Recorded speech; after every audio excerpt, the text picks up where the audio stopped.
So ఇది mummy ఊరు నుంచి వచ్చింది. రోజు ఆఫ్టర్నూన్ అనమాట. మా పెద్దమ్మ వాళ్ళ ఇంటికి వెళ్తున్నా. కొన్ని కూరగాయలు అండ్ జుంపాలు ఇచ్చొద్దామని. ఈ వీడియోకి నేను వాయిస్ ఓవర్ ఏమి ఇవ్వను. ఎలా ఉందో అలా చూసేయండి. హలో చెప్తాను. అగో ఫోన్ మాట్లాడుతూనే ఉంది.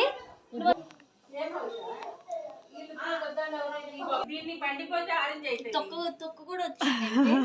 ఆకు తొక్కు కాదు, ఎంత ఇష్టమో. బాగున్నాయి. కాకపోతే ఏంటంటే పెద్ద తింటా ఉంటాడు. తెగిపోయింది. పచ్చిమిరపకాయలు ఎంత బాగుంటాయి తెలుసా? మన కాయలు అప్పుడే తెంపుకొచ్చింది. మమ్మీ కూడా వెళ్ళిందంట. నేను మీ అన్నయ్యని 4 రోజుల నుంచి అడిగాను అనమాట. పిల్లడు ట్రై చేసి తినాలనిపిస్తుంది. ఇదే గ్రీన్ అనేసి ఇదే కనుక